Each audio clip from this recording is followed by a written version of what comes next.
It's the HoopWise podcast from New England Basketball Journal. A comprehensive look at the basketball landscape in New England, tracking prospects, recruiting, college, and more, with your hosts, Steve Hewitt and Ethan Fuller.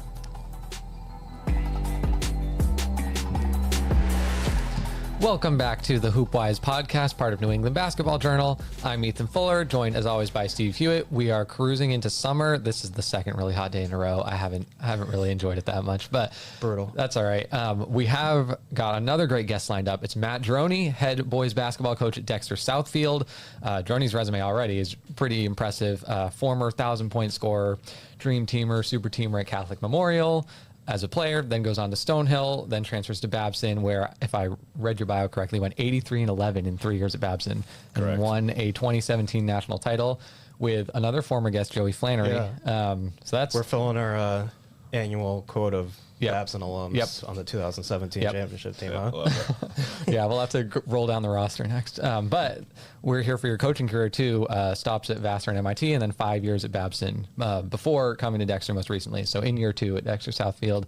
Matt, how are you? How's your early summer been? How are you feeling? I'm doing well, guys. Thanks for having me. Glad to be on. Missing from that resume, Class A Coach of the Year. That's right. In our first annual award season for the New England Basketball Journal. Yes, I gotta Appreciate that. pump up our own awards a little bit more. That's Yeah. why I'm back.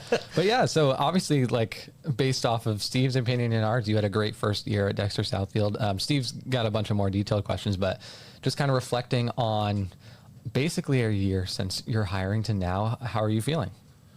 Feeling great. It was an awesome year. I think the biggest thing for me was transitioning from college to prep school and what to expect. And it exceeded all my expectations. The kids were awesome. The school's awesome. The administration's great.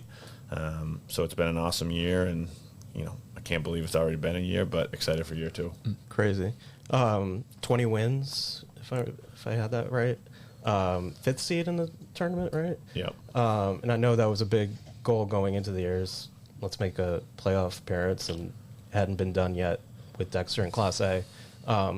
How much of this success, I mean, it's the first year to kind of go in with a bang like this. Like, obviously, I'm sure you wanted to go deeper into the tournament, but to win 20 games and do what you guys did, was it in any way unexpected? What kind of surprises did you have about your team, and how well? I think at one point you guys went on like a 10-game winning streak, or Yeah. I don't know what the number was, but what, if anything, surprised you about just the success you guys had in year 1? Yeah, it's a good question. It was hard for me to know what exactly to expect, just because I didn't have a great sense of the other teams, and of course I knew the higher end talent, but I think how the teams operate and how they play, that's a little bit different than who has what for talent. So I didn't have a great sense of what I was getting into on that level, but I think the further and further we got into it, I was just really comfortable with my team, because they were a great group of kids that worked extremely hard, continued to get better, continued to play the right way, played really hard, really physical, really tough. So I'm not sure I ever expected 20 wins, but I think as we got going, I was really comfortable with the effort and the detail they were going to put forth on a daily basis. So I felt good about that, and just kind of, let the results come from there. Yeah. I've written about this a few times, just from the outside looking in when I went to your games and all the different showcases, just how like bought in the guys were from day one, and which isn't easy to kind of buy into a new coach and his philosophy and what you were trying to do, and just everything felt so organized. And I'm sure your prior stops kind of helped with that transition, just knowing maybe how to set up a practice or what your philosophies were going to be. But I guess going in, like, what was your kind of approach going into this roster of guys that you hadn't met before? And I think your first like real live games last year's showcases, They were, NSAC showcases, and what do you remember just about kind of what your approach was to get these guys to buy in the way they did? Yeah, it's a great question. I mean, I think first and foremost, it's just relationships, right? Yeah. So just spending a lot of time with the guys and a lot of one-on-one meetings, a lot of, time before and after practice, a lot of time chatting with the parents, a lot of time just getting to know them. For me, there's no substitute for time, and with time and effort comes trust, and once you have trust, I think it's pretty easy to create buy-in and to get a group that's going to play really hard. So that was really it for me. Just creating really authentic relationships with every guy and their families and really everyone in the program. And, of course you have to have structure and detail from there, but I mean, I don't worry as much about that. But just building up the relationships and getting to a point where, I am going to coach the guys pretty hard at times, but they know it's coming from a good place, because I want them to be their best selves. And I think when a kid knows that, they'll run through a wall for you, really. So, and not only run through a wall for me, but more importantly for their teammates. And I think that's when you have a chance to have real success. Yeah. What memories or moments kind of stick out to you from the season, of favorite moments? I know had that big win in the season opener at the prep classic, your first weekend, but what else kind of sticks out to you about the first season, and any specific moments? I kind of put it on your spot there, but yeah. No, definitely the first game. Yeah. I mean, first game as a head coach, I think we'd have to look at the film, but I think we were down 4-2, a minute into the game, and I was like, oh my God, here we go. And just the classic sort of first year head coach jitters. But yeah, that game was awesome. I mean, I don't know what the final score was, but, we played well, and we definitely put people on notice that night. Yeah. It was a big win. I remember because I was going between gyms all weekend, and I went over to your gym to see what was going on, and the score was very, very lopsided. I was a little surprised. I was like, for people who don't know, at Dana Barros, it doesn't say what team is what on the scoreboard. That is so I'm trying to figure out, okay, which team is the one that's up by 30 right now in the first half, and it ended up being Dexter in that game. So that was oh, okay, Dexter's here. They're ready to put people on notice. Yeah, so I think that was definitely a core memory, and just again, the kids played so hard, and I felt like they overwhelmed St. Seb's with just their physicality and their effort. Which, if you get that, you can have success. So, that definitely sticks out.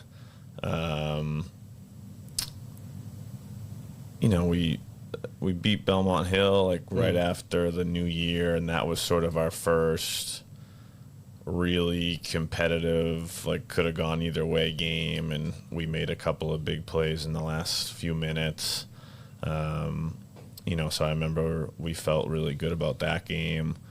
And then, we did have the 10-game winning streak, and, there were a couple games where, we just put together really good stretches. We beat Kimball Union at Kimball Union, and they have a great team. Corey's a great coach. And we put together a really good 36 minutes, and, kind of heavyweight fight. We were able to win the game, so that was super exciting. And, I just think, again, in the first year, the more of those you put together, the more belief you have. And, as we started to stack them up, I think the kids just believed in themselves and believed in each other more and more. And the energy just sort of compounded on itself and, kept leading to better and better things. So, from reading what Steve's written about you and from hearing you talk to, you have a very direct, kind of blunt coaching style. How was it kind of making that work with the players you have? And just from your own past experience, is that something that today's players can still take? Yeah, I mean, I think it's definitely a hot button issue. My opinion is, again, if the kids know that you really care about them as people, you can absolutely coach them hard. And certainly, what coaching hard is, I think, differs from coach to coach and probably generation to generation too. But, my experience is kids want to get better. Kids love playing. I talk about this all the time with our guys. There are so many kids right now in Boston and Massachusetts and New England that, they're going to spend majority of their day all summer playing basketball, lifting weights, trying to get faster, trying to get stronger, jumping rope, stretching, whatever the case might be. They want to get better. They don't want to go out and have the guy, across on the other side outplay them, right? So if you can create trust, give kids a really concise path on how to get better, and then help them down that path, I think you're going to have success. I think there's going to be roadblocks, and sort of peaks and valleys with any kid's development and with any relationship. But I think if you have a good foundation of really understanding each kid and what makes them tick and their background and their life at home and all those things, like, you're going to be able to work through those valleys to find the peaks. And I think you can coach kids hard because I think kids want to get better, but I think the disconnect is, the kids need to know that the coaches care. And if they know that, you're off to the races. Yeah. I want to ask you about a few specific players from your team, and I want to start with Malik Adamson, who I've written a bunch about, talked to you a bunch about. Just kind of I don't know how to describe him, kind of like a bulldog defensively. He's like 6-foot guard. I think he had 3 steals a game. It felt like it probably was more watching some of the games. I think we actually played the highlight here on the podcast at one point in the season of the game-winning block against that Tabor. was crazy. Yeah, just one of the most insane plays I've seen this season. And he's a rising junior. He's having a big spring with Team New England. But correct me if I'm wrong. Was he one of your recruits? Yes, he was. What was the story of how you kind of came across him and what he meant to your team, still means to your team? Yeah. So I got the job last summer, and was just exploring the area and trying to figure out if there's any talent that was still available, and if they would be a good fit for the Dexter community as a whole. I have a really good relationship with Isaiah Davis, who's the founder of Team New England. Yeah. Another Babson alum, so if you want to get him on the pod, go ahead. I didn't know that. We got next year's quota marked. Yeah, shout out Beavers. And then later on formed a really good relationship with Greg Hill, who helps Isaiah with just about everything they're doing. And they talked to me about Malik, and I got a chance to watch Malik in some practices and in some summer leagues, and just got a chance to get to know him and get to know his mom and get to know his uncle, and just really felt like it was a great fit. So we were lucky enough that everything was able to work out, and he joined us. And he's a terrific kid. I think bulldog is a good way to describe him for sure. Yeah. And I think I've said it before, but it's unusual to see a kid at that size. 6 foot might be generous. It's probably 5'10" or 11, but that's okay. I give him all credit. Yeah. But he just affects every facet of the game. So, he can score the ball. He can get other guys involved. Defensively, he can guard the ball. He can be a pest off the ball. He can get deflections. His ability to rebound at that size and then ignite the break is something that's very hard to find. and just his combination of power, athleticism, and will just raises the level of his teammates. So I think, he had great statistics. I think he was, 15, 5, 5, and 3 as a sophomore. Those numbers are great, but I don't think the numbers even encapsulate how much of an impact he has on the game, just with his ferocity and his force, and his positive energy. So, how much did that kind of just set the tone for the rest of the team? Obviously, you have other leaders like Sam Hughes, who's going off to BU, who set the tone in his own way, but Malik probably set it in his own way on the floor with that tenacity and just the aggressiveness and like just the energy he brought in every game I watched. Like it was just infectious what he was doing out there. Yeah, I mean, I think everyone leads in their own way. Like everyone's got a different style that works for them. Sam's different than Malik, and Malik is just like you said. His energy is infectious. It brings the level of his teammates up. And of course there is a sense of, especially for us early, like we were trying to find our identity as a team, and he was trying to find his identity too. But his belief in himself is contagious, and it did allow us to become, greater than the sum of our parts, without question. Yeah. I also want to ask about Latif, who's one of the players I'm most excited about. I'm sure you've been paying close attention to how well he's been doing with the Magic this spring, and he made our list of stock risers for our last magazine. I want to shout out the last magazine we just put out. That's right. Yeah, we haven't gotten the copies in yet. We'll show it next time. But Latif, like it feels like he's taking his game to another level right now, and he's getting a ton of Division I interest. I don't know if it's translated to offers just yet, but I think we've both talked about him, and we think he's a scholarship player. Just from like his sheer athleticism is the first thing that stands out, but he's adding so many different layers to his game right now. Like Lambros, his coach of the Magic, is telling me about just his playmaking, and he's handling the ball a little bit more. His shot is becoming a little bit more dangerous from outside, which is a big thing for him. What did you kind of see from him in this season, and like what's your level of excitement about his future? Because it feels like he's just scratching the surface, like truly. Yeah, no question. And he's another one, just infectious positive energy. You won't find a kid with a better smile, especially if he's making shots. He's going to be grinning ear to ear. And that rubs off on people. He's just a joy to be around, and it just brings up the energy in our room. So I think that's most important. But as far as on the court, I mean, he's a legit 6'3" with a 6'9" wingspan. He's a tremendous athlete. He's elite in transition.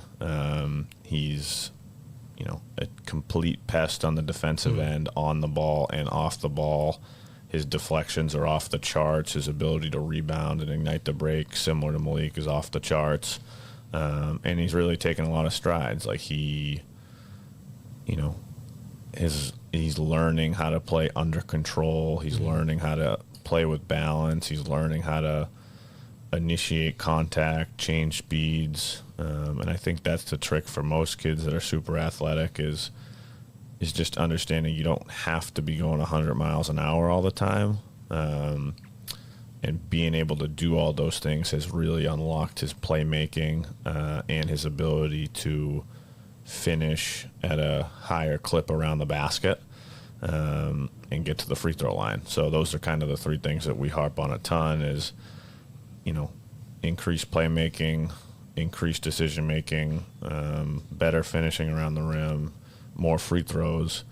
And he's been able to do all those things, and I think it's only going to continue to improve. And, of course, I think with most kids, it's just about confidence, shooting the ball, and I think he's, developing a lot of confidence. I think, of course, I have complete confidence in him. Our coaching staff has complete confidence in him. I know Lambros has confidence in him.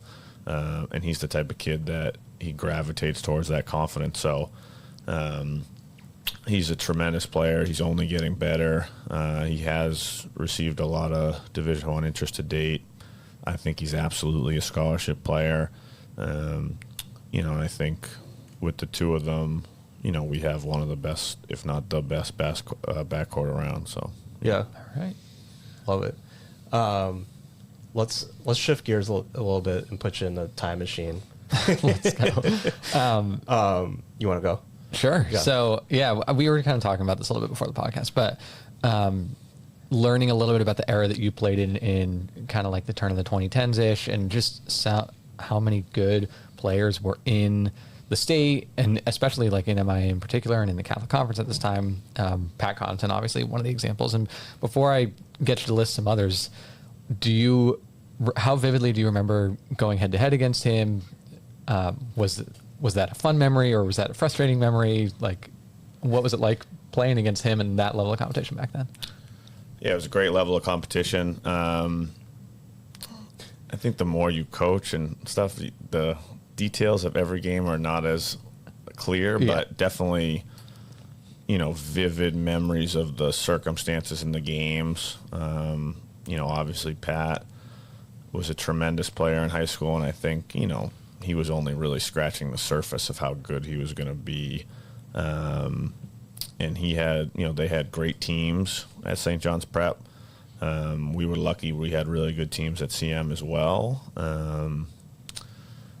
So we battled it out plenty of times. I think his senior year we were co-Catholic Conference champions. I think we split the games. I think we beat them once and they beat us once. That's my memory. I can tell you that Did you match up with them at all, or like what were the battles like, if there were battles like that? Yeah, I mean, for us, we did a lot of switching. So, I think with most teams, there's a lot of switching. So the quote unquote matchups don't occur as much. Right. I mean, he was a tremendous player, obviously, and they had lots of good players. But I think that, that speaks to Ethan's point about the MIAA in general, and just the quality of teams that were there. There were 5, 6, 7, 8 college basketball players or college athletes on every team, and that's just how it was at that time. So it was tons of fun, and I think we all have super fond memories of high school basketball and competing against each other. Yeah, even some of the other names you were listing off, like we were talking about Jake Lehman at King Philip, another MIA guy, and then you talk about some of the guys who were in prep at the time, like we were talking about Georges Niang, Wayne Selden, Nerlens Well, obviously, even Duncan Robinson eventually down the road. I'm sure I'm probably forgetting some names too, but is there anyone that you remember going against, even if it was like a workout or AAU game, that you were like, man, I know this guy is going to be a future pro? Yeah, probably all of them. I mean, I was, I played a lot against those guys. I was pretty close friends with Nerlens at the time. I mean, I think for him, just jump off the page athlete, I can remember practicing sometimes, and, guys would take like floaters, and he would, he'd just be like 12 feet in the air, like getting the deflection, and it just kind of was what it was. But I do think we were all so fortunate playing with so many high-level guys that not that it became normal, but you were just so used to seeing like elite talent, whether it be, at a local tournament downtown in the summer, or whether it be, an AAU weekend or the winter season. It was just, there was just so many good players that, they all, not that none of them stuck out, but there was just so much talent that, you just had to show up and play. Yeah. What was the perception of prep like back when you were a player? Because like we named a lot of players who didn't go prep, and then you getting this job, like I imagine that is kind of an adjustment for just like how much the landscape has changed. Yeah, I think so. I think it's the way that I see it is, when I was that age, there were certainly players that were going to prep school, but I think generally speaking, the depth of each prep school roster was nowhere near what it is today. So, you may have had 2, 3, maybe 4 high-level guys on a team, but then the rest of the guys maybe weren't as good, right? Where now I think you'll see, you may see a 9th guy on a prep school roster that he could be a freshman or a sophomore, and he's going to end up being a really good college player, but he's not good enough to get into that rotation yet, just because of the depth of the rosters. And I think that, that just speaks to, the coaches and the recruiting piece. And, I think little by little that has shifted to where, the prep school teams are much better than they were. And I think that relates to the MIAA as well. And you just see more and more college players on the prep school rosters, which makes for, a super competitive landscape. Yeah. But I really do think it's the depth of the teams and the recruiting and the coaches that have sort of shifted that over the last 10 or 15 years. Yeah, that makes sense.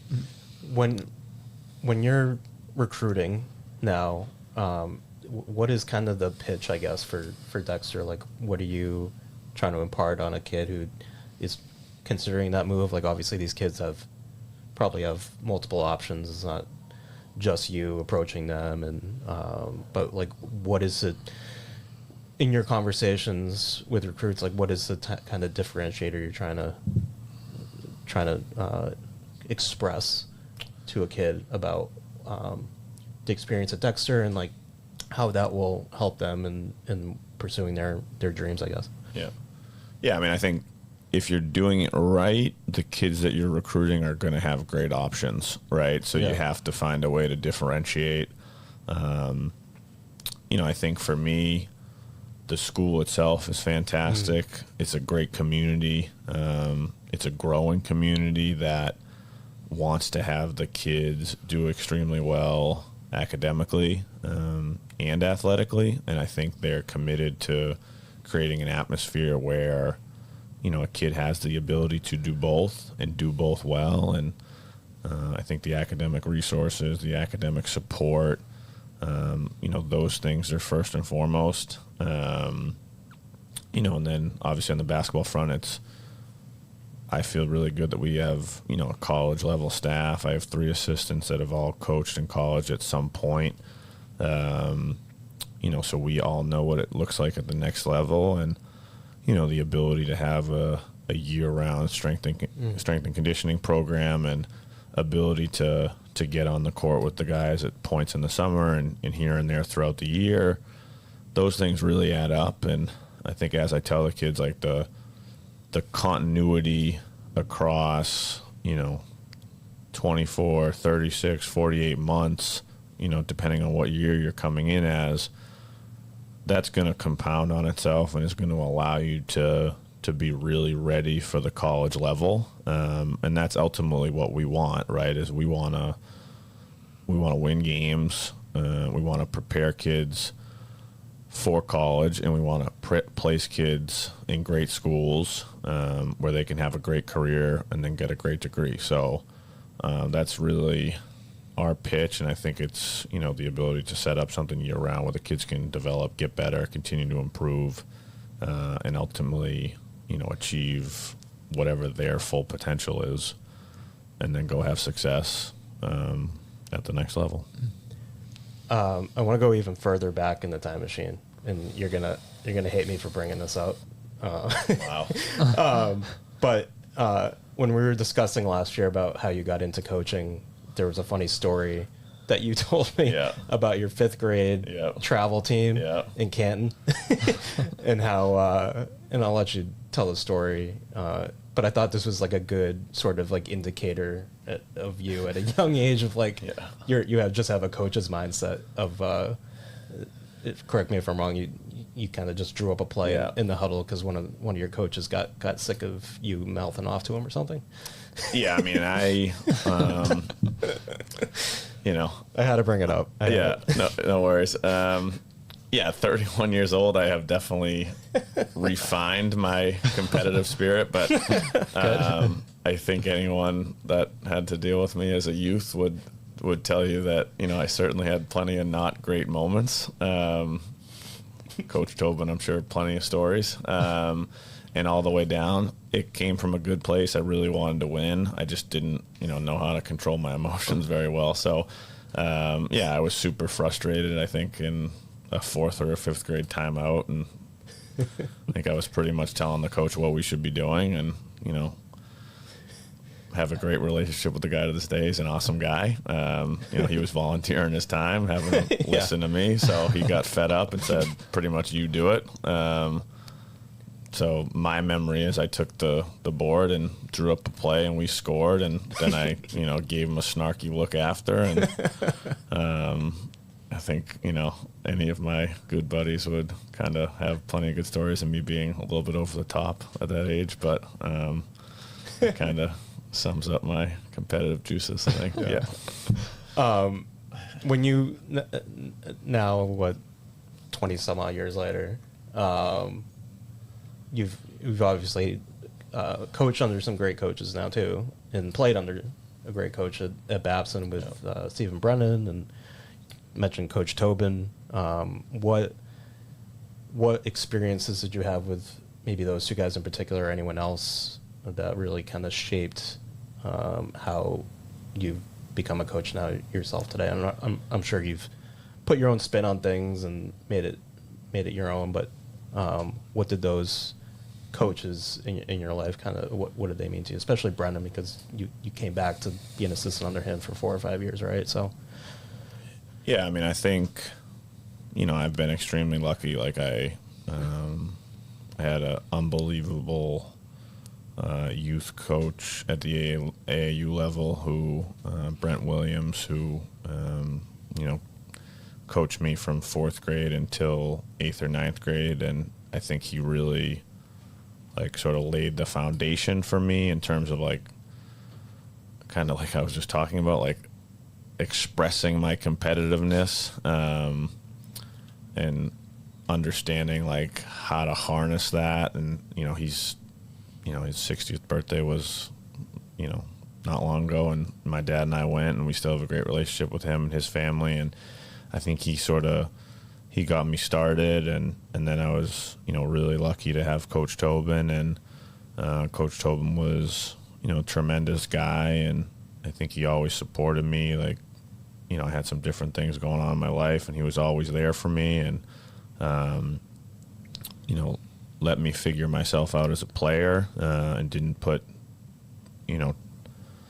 too many constraints on me or on us, which I think is a great lesson for especially a young coach.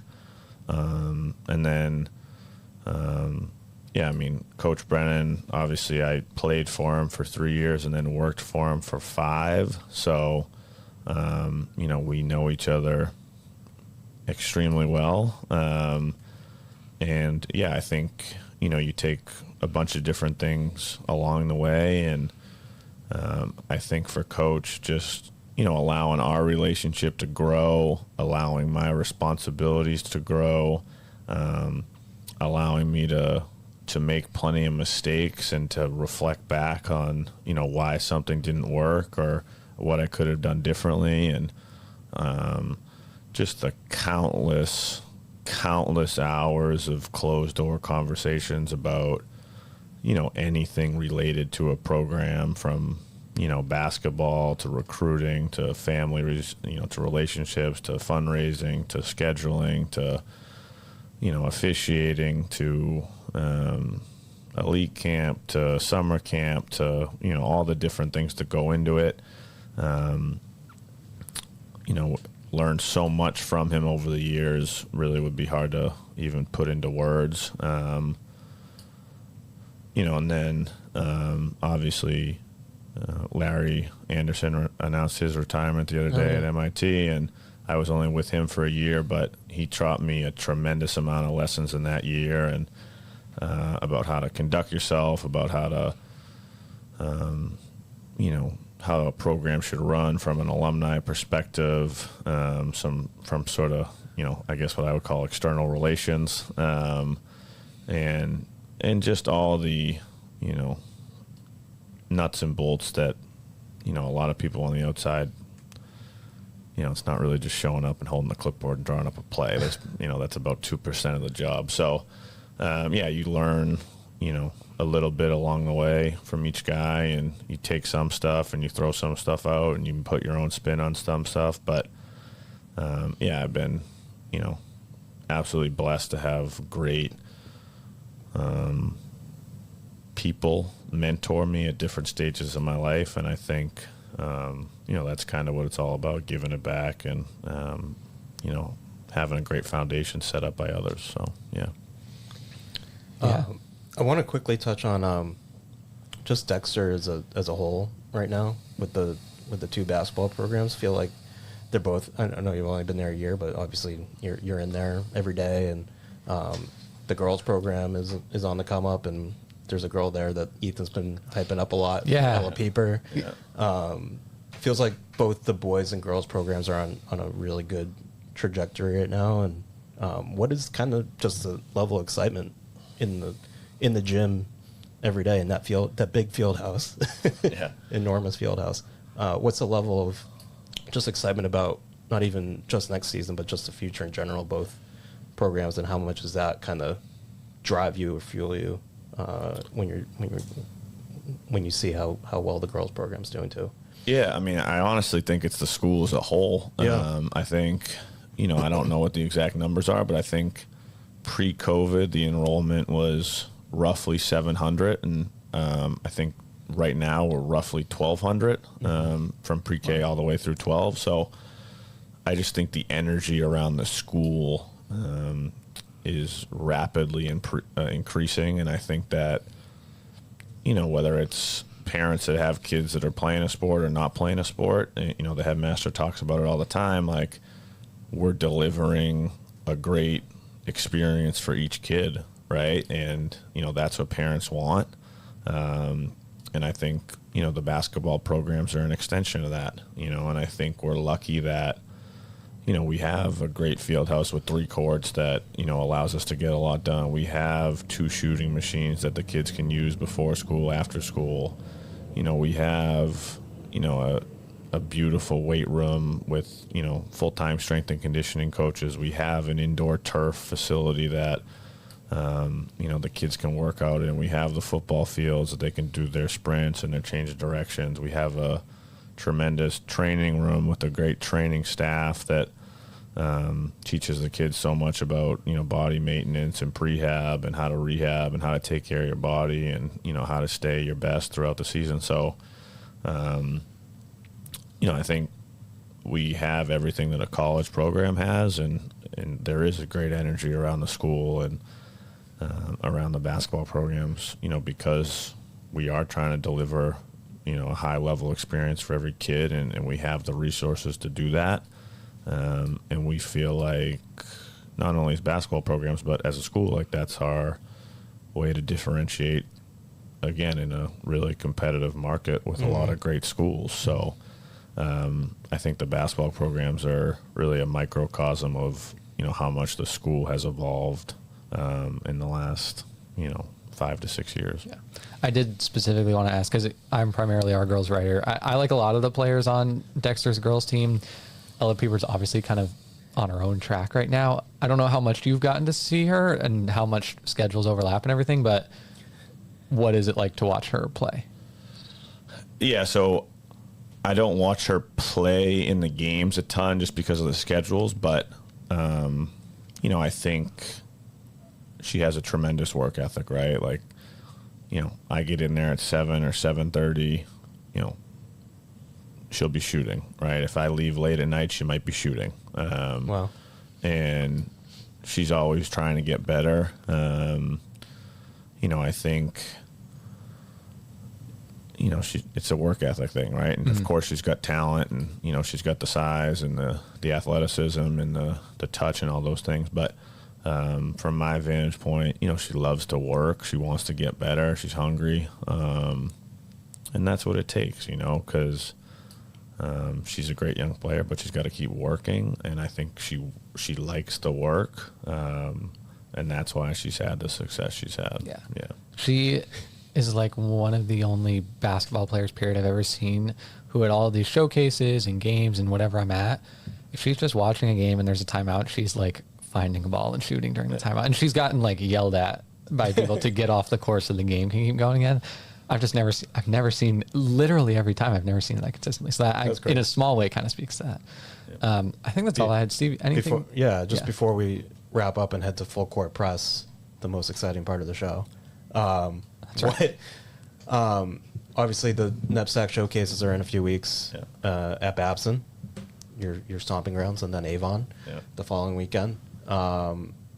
Obviously, we talked about Latif and Malik. They'll be back. You're losing a couple guys. Obviously, Sam's a big loss, but sure. You talked about how you're bringing in 4 transfers as well. What can people expect about Dexter going into this year? What are you hoping to see going into the showcases? Like, what are you excited to kind of figure out about your team as we kind of flip the page here to 25-26? Yeah, no doubt.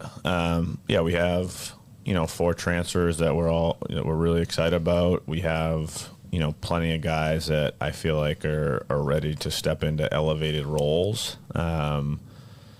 So we're excited. I think.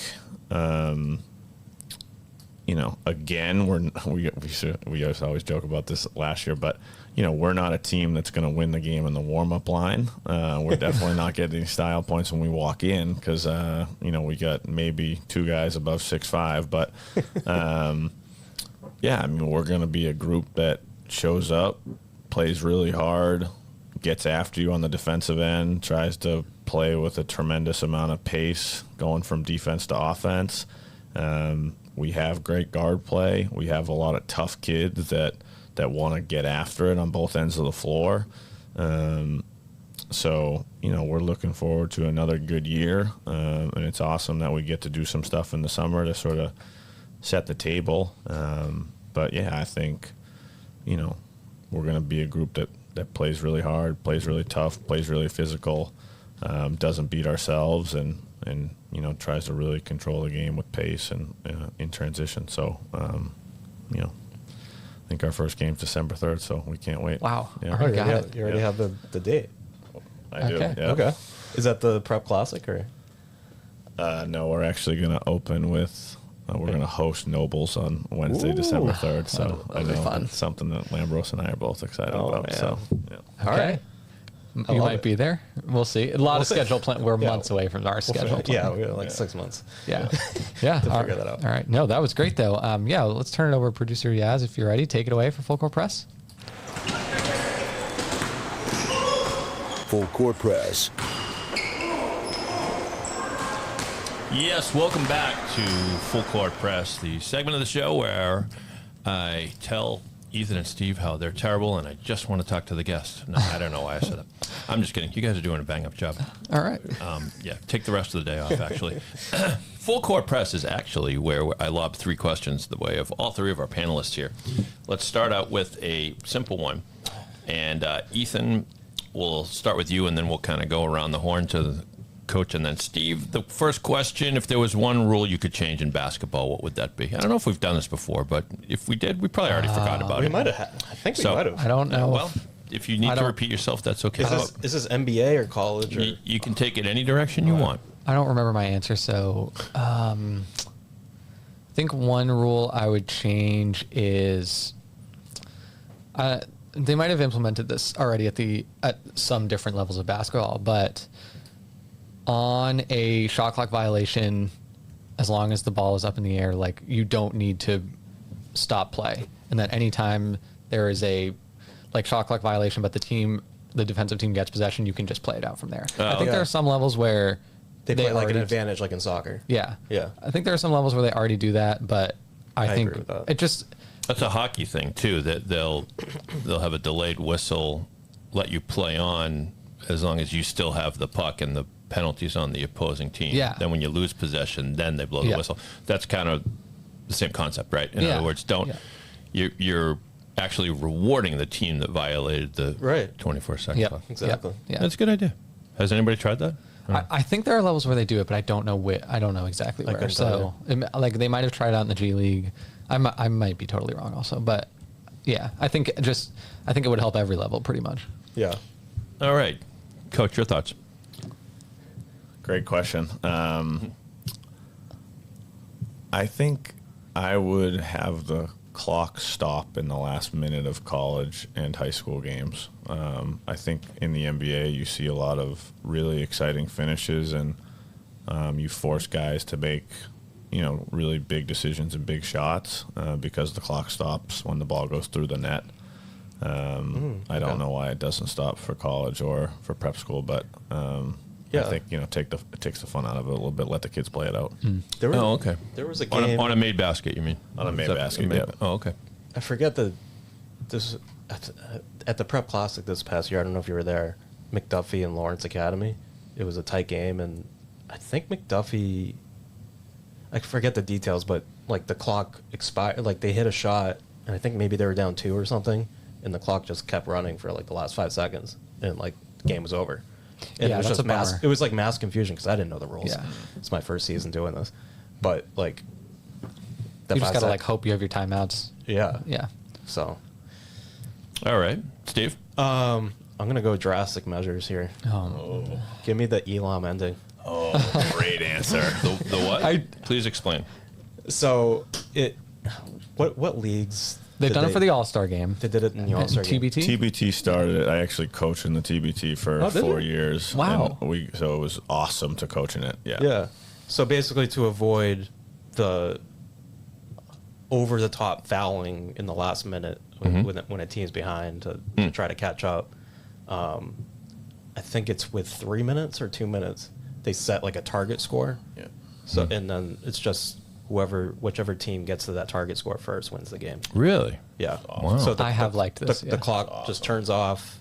There's no fouling, and the game always ends. How do you determine the target score? I forget how they did it. I think you do you add 6 or 8 points to the team score that's ahead. So if it was 70 to 65 with a dead ball under 3 minutes, you would play to 78.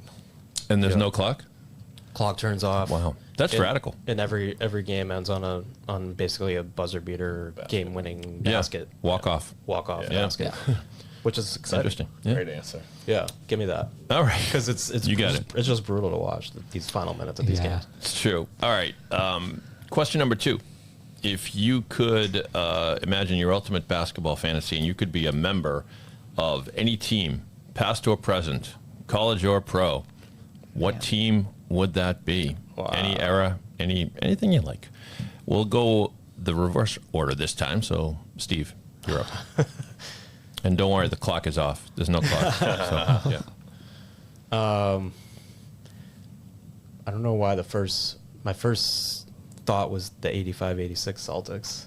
That's a good answer. Solid That's one. probably my answer. Yeah, I've always wanted to just live in the 80s and and watch that era and just watch that era of basketball. I was there. You didn't miss that. I was a few I'm years just off. No, yeah. Well, that would be the team. Some people do say that is the greatest team ever. Yeah. So yeah, just to be able to hang out with Bird and Mikhail and watch those guys in their prime. Yeah, it was. I'll say this: I was there. It was it was different. I mean, I wasn't at the finals, but I probably was at a couple games that season. The old Garden was charming. It was a Yeah, it was a dump. That either. It was a dump, and there were rats.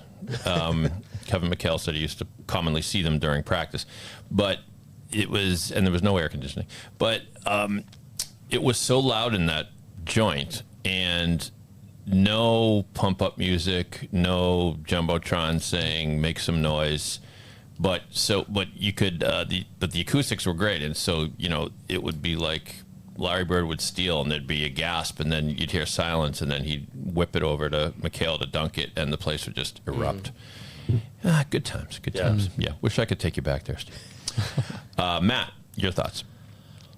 Yeah, I would probably say the 07-08 Celtics, just because, obviously they won the championship, and I think I was 14 at that time, so just getting a chance to really watch them, and a lot of my earliest and fondest memories came from watching that team with my dad or my my siblings or my buddies, and just really seeing it up close for the first time. I think that's a pretty easy choice. Anything is possible. Anything is possible. There you go. Okay. Ethan, your thoughts? Sorry, was your question if you could be part of the team? Yeah, this is, and in this scenario, you are a good basketball player. Okay. A really good basketball Whatever might have team taken Andrew this- Wiggins was on. No, because those teams were terrible. I might have taken this in too nerdy of a way. I'm trying to player comp myself onto a team and team fit. Which, for people who I hope you have not seen me play basketball, I'm kind of I imagine myself as rookie year Kawhi, but everything is worse, obviously. And so, yeah, put me on the Spurs because they move the ball. I can fit my role. We're obviously a bunch of fun, pretty likable guys. What era Spurs? Yeah, were you? which Spurs? Give me team is this? With Duncan era? Yeah, but Early maybe, 2000s? maybe the 2010s teams were just the teams I knew the best. So Oh, okay. you got Patty Mills, Danny Green, Yeah. and then obviously their big three. Monty. So yeah, that was just I feel like a lot of highlights have come up on social media recently of them just moving the ball so well, and so Insane, yeah. just put me in a role where I can shoot and defend someone, and that's all I need to do. Yeah, but then you'd have to live in San Antonio. Excuse well, me. I got married in San This Antonio. isn't Charles. This isn't Charles Barkley's podcast right now. San Antonio is a lovely city I've never to been. visit I anyway. can't even. Oh yeah, the can't Tex-Mex is fantastic. All right. All right, final question for Full Court Press. What's we'll start with you, Ethan. What's a player, a team, or even an aspect of basketball that you'd like to see a Netflix documentary on, a real meat and potatoes it could be just a 1-part or an 8-parter, doesn't matter. But a player who has always been intriguing to you, or a particular team, or an aspect of basketball. I'm stalling, so you have time to think about it, Ethan. No, it's You got it. there's going to be Spurs. oh my gosh, there's so well, yeah, but I'm sure there's a lot of great stories in the Spurs, but they're kind of, they didn't have really quite the personalities. I think I would want to see. Oh my gosh, there's so many good answers. I think I would want to see the era I know the least about is the late 70s, and I remember that it was very, from my brief reading, is that it was a really tough era where the league was really struggling.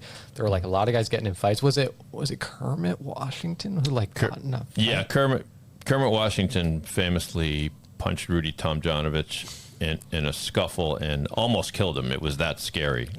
Rudy Tomjanovich could taste the spinal fluid in his throat. That's how bad the injury was. Yeah, give me a real raw Dark Days look at the NBA. That's a good 'Cause idea. I think that would be interesting. There might be. I think there was a documentary on the punch. It's probably called. Called the punch, and that's worth watching. It's very kind of a sad tale of both men. I mean, Rudy Tomjanovich bounced back and was an excellent coach in his day too. But anyway, that's a good. Yeah, the late '70s NBA was a dark period before Bird and Magic showed up, then and David Stern, and then it all took off. All right, Coach, your thoughts? What would you like to see chronicled? Yeah, I don't think there's a Hard Knocks equivalent in the NBA, to my knowledge, but Now we're thinking. I would love to see something like that. Absolutely. I mean, I'm sure they have one-offs of it here and there, but I'm someone that's watched Hard Knocks, and I love seeing the behind the scenes of, the coaches, the players, everything that goes into the team. I think that would be a huge hit, and I would love to see something like that on a yearly basis. It's great. You kind of got a taste of it in the Bulls documentary, The Last Dance, but we did see footage we hadn't seen before, but nothing quite like Hard Knocks. I think that's a great idea. I don't know. Have you seen is the starting 5 thing on Netflix? Is that kind of similar to what you're thinking about? But that's kind of chronicling a player over the entire season. And it's all stars and their star lifestyle. It's it's not really the the hard stuff. Yeah, you want to hear as much about the 10th man as you do Yeah. about the stars, right? That's Yeah. what makes Hard Knocks cool is you see the guys who are on the bubble getting cut and stuff like that. Yeah, I watched Starting Five. It was good, Sorry, but I don't think yeah. I got through the whole thing. Yeah. Same. Yeah, me neither.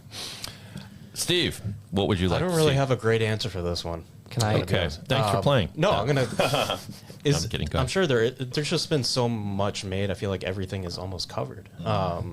Like the.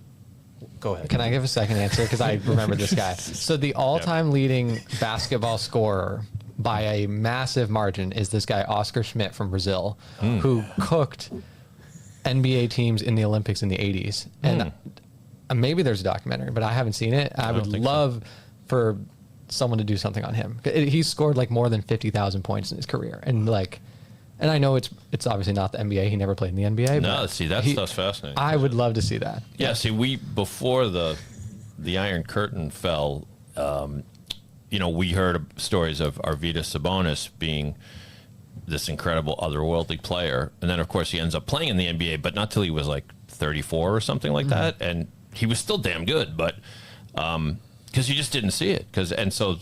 Same with Oscar Schmidt, perhaps.